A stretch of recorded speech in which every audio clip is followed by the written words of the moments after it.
nous sommes heureux en représentation de l'unité centrale d'exécution du ministère des Travaux publics qui exécute le projet d'accélération numérique pour Haïti, de participer à l'événement de ce matin qui marque un changement, qui est un moment levier qui va permettre une amélioration du contrôle et de la qualité de service et du contrôle du spectre radioélectrique qui va permettre au Conatel donc de minimiser les effets à la fois des interférences et à la fois de permettre au public en général d'avoir un meilleur accès. Donc, ce matin, nous sommes réunis pour symboliquement transmettre les équipements au Conatel via son directeur général. Et c'est un projet, une étape importante pour le projet d'accélération numérique dont l'ingénieur Daumont vient d'esquisser les principales composantes.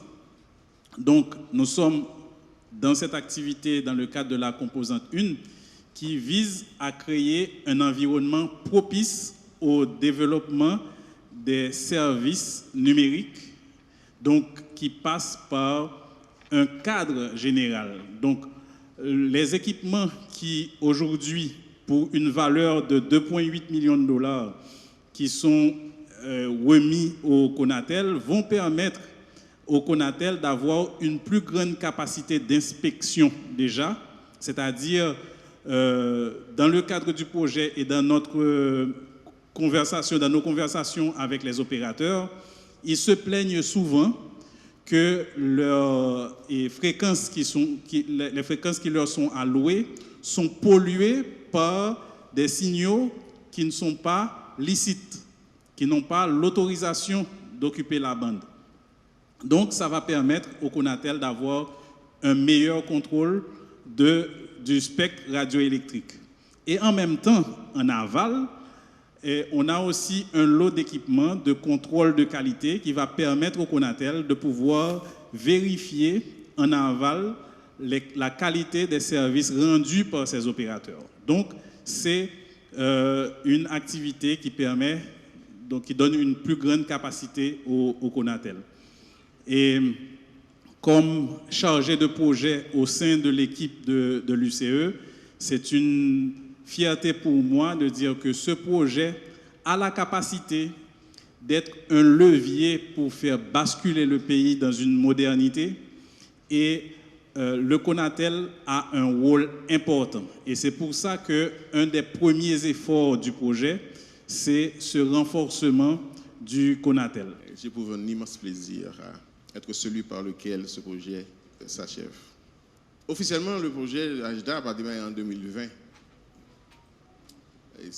Le gouvernement a signé un accord avec la Banque mondiale. Ce projet est piloté par l'UCE, l'unité du ministère des DPTC, visant à aider la République d'Haïti à accélérer le progrès du numérique en Haïti, développer les infrastructures, développer les services. Et comme M. Daumont l'a rappelé, il y a 4 volets dans ce projet. Le premier volet qui nous concerne, c'est le renforcement du Conatel, en le dotant de moyens techniques modernes, lui permettant de faire la police du spectre radioélectrique. Parce que le spectre est une ressource de l'État.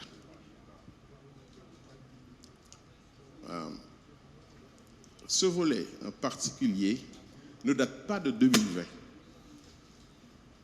Depuis 1991, le Conatel avait vu la nécessité de se doter de moyens techniques pour faire le contrôle du spectre. Et je dois rendre ce matin un hommage à un prédécesseur, à M. Samuel Dubois, en 1991, qui avait jugé nécessaire de mettre sur pied ce projet. Et j'étais l'un des ingénieurs juniors qui avaient travaillé sur ce projet. 32 années se sont écoulées. Donc vous pouvez imaginer l'émotion qui me traverse si aujourd'hui, c'est par moi que ce projet atterrit finalement. Et quand on avait travaillé sur ce projet en 1991, le montant s'élevait à 2 millions de dollars. Évidemment, le spectre n'était pas aussi utilisé de façon intensive. Nos communications n'allaient pas plus loin que 10-15 GHz. Mais maintenant, nous avons des liaisons qui vont bien au-delà. Donc il nous faut des équipements beaucoup plus performants, donc qui coûtent beaucoup plus cher. C'est le moment de remercier le ministre des TVDC pour ce projet, le projet HDAP. C'est le moment de remercier la Banque mondiale qui a accompagné le CONATEL. La mise en place de ce projet a demandé des réunions de travail pour peaufiner, pour respecter toutes les conditions définies par la Banque mondiale. Mais finalement, on y est. Le projet est finalement concrétisé. Et dans ce lot d'équipements, il y a deux parties. Il y a un lot qui est dédié aux services de télécommunication, téléphonie, Internet. Et il y a un deuxième lot qui concerne la police du spectre, le contrôle du spectre radioélectrique. Donc, monsieur le directeur technique, j'avais pris l'engagement lors de mon installation de renforcer la direction technique. Donc, maintenant, vous êtes doté de moyens modernes, efficaces pour renforcer la police du spectre, pour savoir qui utilise les fréquences et où. Près de 2,7 millions d'équipements. Donc, nous avons maintenant des équipements qui nous permettent de sillonner, de contrôler toutes les bandes des radiocommunications. Dans les boîtes, il y a 3 spectrum analyzers 7.5 GHz et un spectrum analyzer 50 GHz. Il y a 3 wattmètres comme ceci, de 20 kW.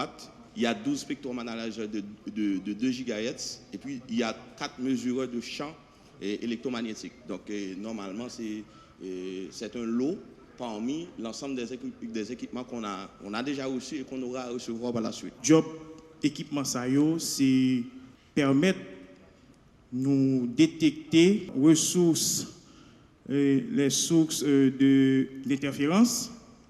C'est ça en réalité, parce que nous connaissons des utilisateurs qui a utilisé de manière frauduleuse, ressources spectrales là. Donc, en tant que régulateur, nous-mêmes, job nous, c'est essayer par tous les moyens de détecter sources d'utilisation ça yo. Maintenant, avec nous pas qu'à faire, mais c'est à partir des équipements, de télécom que nous sommes capables de faire travail ça yo. Maintenant, il faut que nous ayons une expertise pour être capable d'utiliser l'équipement ça. Maintenant, qu'on est là, le travail que nous allons pour nous faire, dans le cadre d'utilisation de l'équipement ça, exploitation performante ça. Donc, nous avons besoin d'une série de formations pour permettre que cadre nous en mesure pour utiliser l'équipement ça à bon escient.